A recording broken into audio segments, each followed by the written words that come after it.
Quand quelqu'un n'est pas fait pour toi, Allah va permettre à cette personne de te faire du mal. Je répète, quand quelqu'un n'est pas fait pour toi, Allah va permettre à cette personne de te faire du mal. Et ce n'est pas mauvais de la part d'Allah, non. C'est ce qu'on va voir dans cette vidéo. Parce que c'est une question qu'on m'a énormément posée et que je me suis moi-même posée à l'époque. Si Allah il a mis une personne dans ma vie et il a fait en sorte que j'aime cette personne, pourquoi, dans ce cas-là, est-ce que cette personne-là m'a fait du mal? Je dirais pas que c'est légitime de se poser la question, mais par ignorance, on peut se poser la question, même par doute. Je vais vous raconter une histoire et ça, c'est mon histoire. À l'époque, j'étais marié et je le suis toujours actuellement à l'heure où je fais cette vidéo. Mais à l'époque, j'étais marié avec quelqu'un, avec une femme. Et à un moment donné de la relation, ça s'est complètement cassé la figure. Et j'ai essayé de récupérer cette personne. Faut savoir que j'étais un ancien dépendant affectif, qu'à cette période-là, j'étais dépendant affectif. Et c'était pas la première fois qu'une relation se casse la figure, même si je donnais tout. J'ai essayé de récupérer cette personne et j'ai réussi. Par les invocations, par une stratégie. C'est fatigant de récupérer quelqu'un. Surtout quand l'autre personne, en fait, tu te rends compte à la fin qu'il te manipule depuis le début. Même ses crises de nerfs, c'était de la manipulation. Bref. Il y a une phrase, quand je voulais la récupérer, il y a une phrase d'un ami qui m'a dit « Même quand tu la récupéreras, tu verras que tu ne seras pas heureux. » Tu sais, quand tu es dépendant affectif, vous allez vous reconnaître. Tout ce que tu veux, c'est que la personne soit avec toi.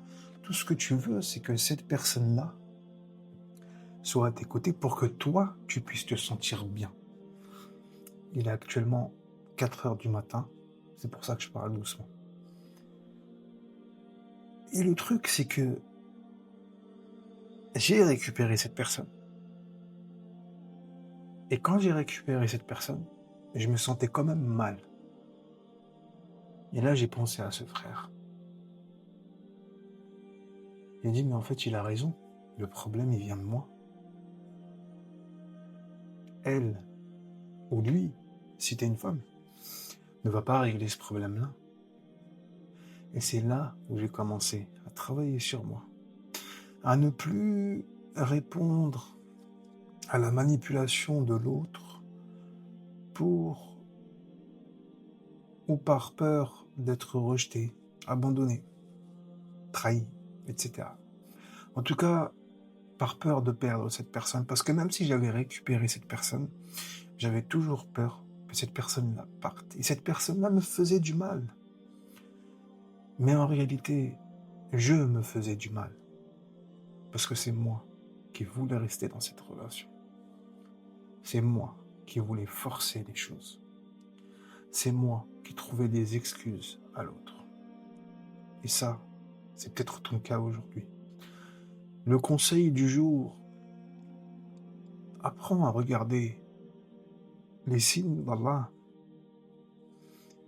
Je ne suis pas prophète, tu n'es pas prophète, mais il y a des signes qui sont clairs. Quand tu vois qu'une chose force, quand tu vois que tu forces une chose et que cette chose-là continue de te blesser alors que tu as persisté, sache que des fois, Allah, il essaie de te faire comprendre quelque chose. Moi, ça a été le cas pour la guérison de mes blessures. Et j'ai remarqué que plus je guérissais, entre guillemets, plus je me libérais de certains comportements toxiques pour moi-même déjà, parce que quand tu es dépendant affectif, tu es toxique déjà pour toi. Eh ben, la personne en face n'était pas contente. Elle te manipulait encore plus. Et puis, mon entourage a commencé à me parler du fameux pervers narcissique. À cette époque-là, moi, j'y croyais pas. On m'avait même accusé, vous savez que les femmes accusent beaucoup les hommes d'être des PN. Mesdames, vous vous reconnaîtrez, pour celles qui ont été en appel avec moi ou en programme, je vous ai dit, c'est pas tout le monde qui est pervers narcissique. Et à vous écouter, on est tous des maghrébins. Et les hommes, c'est pareil, c'est pas toutes les femmes qui sont perverses, narcissiques, mais en tout cas, quand quelqu'un n'est pas fait pour toi, Allah permet à cette personne de te faire du mal jusqu'à ce que tu comprennes. Et ce n'est pas mauvais de la part d'Allah. C'est juste qu'Allah te donne cette chose-là pour que tu comprennes qu'aujourd'hui, cette chose-là n'est pas bonne pour toi. Et c'est de la miséricorde et de la bienveillance. Et moi, ça m'est arrivé. Quand je suis revenu avec cette personne, je me suis rendu compte que c'est pas bon pour moi. C'est pas bon pour moi. Ça a juste fait en sorte de raviver ma blessure. Donc au final, j'ai préféré me libérer de mes blessures. Et normalement, quand tu te libères de tes blessures, quand tu es marié, la personne doit t'encourager, elle doit être contente. Mais comme plus je me libérais de mes blessures, plus la relation devenait de plus en plus toxique. Tu vois? Donc ma sœur, mon frère, quand tu vois que malgré les efforts que tu fais, il faut toujours regarder, ça marche pas, il faut toujours regarder ce qu'il y a en toi et essayer de régler ce qu'il y a en toi. Et plus toi tu vas t'améliorer et plus la personne va insister, va te faire du mal, sache que le problème vient de l'autre. Parce que c'est pas comme si tu n'es pas en train de faire des efforts. Tu les fais, mais pour toi-même. Moi, les hommes, ce que je vous conseille, ne changez jamais pour une femme. Changez pour Allah. Pour vous. Pour vous. Parce que lorsque tu changes pour une femme, elle va te quitter. Parce que le message, calmez-vous les filles, le message que tu renvoies à ta femme ou à cette femme, c'est je me plierai à toutes tes exigences. Et ça, les femmes te confirmeront, elles n'aiment pas ça. Elles n'aiment pas ça. On change pour nous-mêmes. On change déjà pour Allah, parce qu'on doit évoluer dans la vie, mais on change pour nous-mêmes. Les femmes, ce que je vous conseillerais, c'est de changer également pour vous et d'être patiente envers vos maris.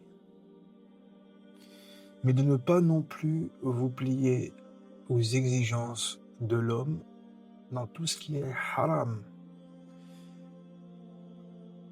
La plupart des femmes que j'ai accompagnées, l'erreur qu'elles ont faite, c'est qu'elles n'ont pas fixé de limite dès le début.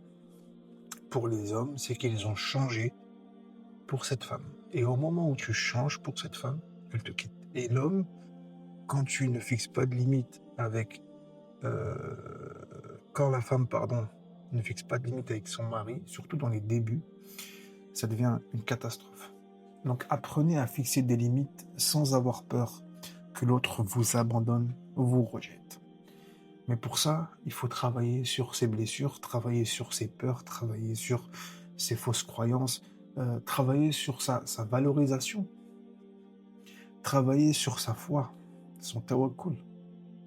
Même si tu me quittes, on s'en fout, c'est pas grave. Allah, il va me donner mieux, ça change pas la personne que je suis. Ok, ça fait mal. Tu sais, c'est des phrases que tu dois te répéter. C'est par la répétition qu'on se libère. Quand tu passes 4 semaines ou 8 semaines avec moi, eh ben, le but, c'est de te casser tes fausses croyances qui sont ancrées depuis l'enfance, de te montrer la réalité des choses et que tu en prennes conscience. Une fois que tu prends conscience, tu commences à te libérer. Tu vois? C'est pour ça qu'il est extrêmement important de travailler sur ça. Parce que je peux te garantir que le problème, il vient d'abord de toi. Le problème vient de toi, pas de lui ou d'elle. Ce que je dis à mes élèves, le problème vient de toi, pas de lui. L'autre n'est jamais le problème. L'autre, c'est le déclencheur. L'autre, c'est quelle blessure il a réveillée en moi. Parce que si tu ne sais pas t'aimer, si on ne t'a pas appris à t'aimer, comment tu veux que les autres t'aiment? Si tu ne te respectes pas, les autres ne te respecteront pas. Tu vois? Donc, quand quelqu'un n'est pas fait pour toi, Allah peut permettre à cette personne de te faire du mal, jusqu'à ce que tu comprennes. Mais une fois que tu as compris, alhamdoulilah. Ok? C'était la vidéo d'aujourd'hui. Je vous ai dit, moi sur YouTube, je fais pas de montage, je me prends pas la tête. J'ouvre ma caméra, je parle avec vous.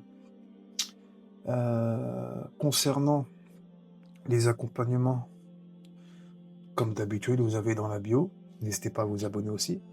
Vous avez aussi le e-book Libère ton qalb en 30 jours. C'est un condensé de mon travail sur 30 jours, c'est-à-dire que tu peux le faire toute seule. Il est en promo dans la bio, à l'heure où je fais cette vidéo. Après, si tu regardes la vidéo dans 2 ans, j'en sais rien. Mais il est dans la bio. N'hésitez pas à vous abonner. Donnez-moi de la force, barakallahu fikum, ça me fait plaisir. On est 95 000 sur TikTok, 4 900 sur Insta. Snap, j'en sais rien, parce que Snap, c'est mon Snap perso. Je crois qu'il y a 7000 personnes dessus.